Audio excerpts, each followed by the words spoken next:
who loved America even when America didn't show the same love to them. These soldiers were sent across the Atlantic to unload ships, supply troops, and dig trenches. Speaker Johnson, Leader Schumer, Senator Gillibrand, to Representatives Swazi, Beatty, and Espaillat, who championed this effort, members of the Cabinet, Secretary Hegseth, members of the administration, distinguished guests, families, and all those assembled. It's a high honor and a distinct privilege on behalf of the House Democratic Caucus to deliver a few words as we celebrate the heroic Harlem Hellfighters. Black troops have fought valiantly in every war undertaken by this nation, beginning with the American Revolution. But the Harlem Hellfighters were one of a kind. They were brave, bold, and beguiling patriots who loved America even when America didn't show the same love to them. The Harlem Hellfighters trained for combat, but when it was time to deploy, they were not allowed to march in the farewell parade because of the color of their skin. But they still loved America. These soldiers were sent across the Atlantic to unload ships, supply troops, and dig trenches. Unglamorous, dangerous, yet important work. It was not until the French army badly needed reinforcements that General Pershing decided the Hellfighters could finally see combat. But with the French army, not alongside American troops. Yet they still loved America. They were even denied the use of American weapons. Yet they still loved America.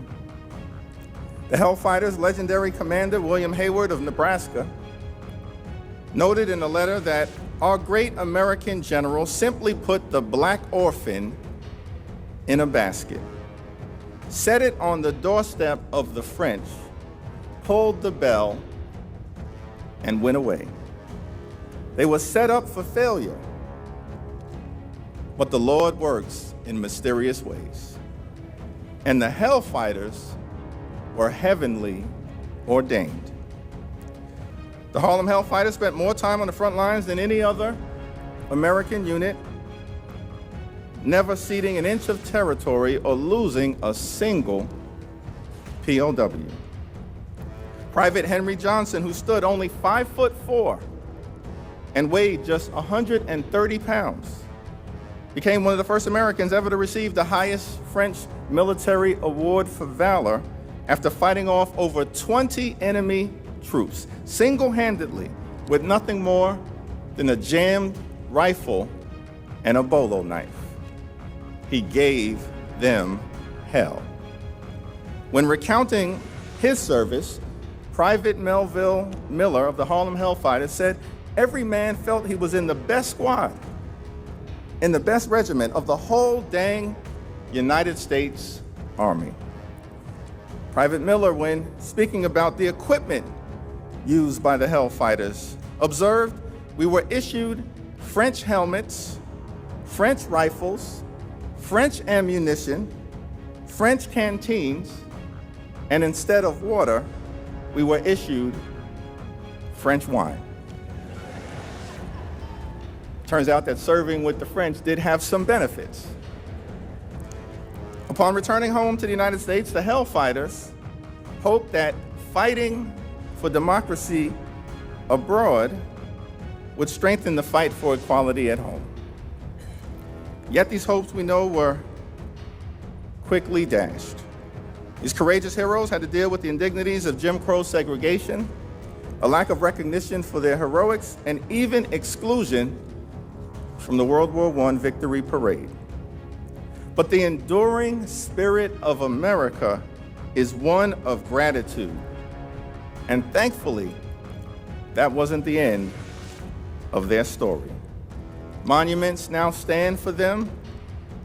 Posthumous awards have been issued.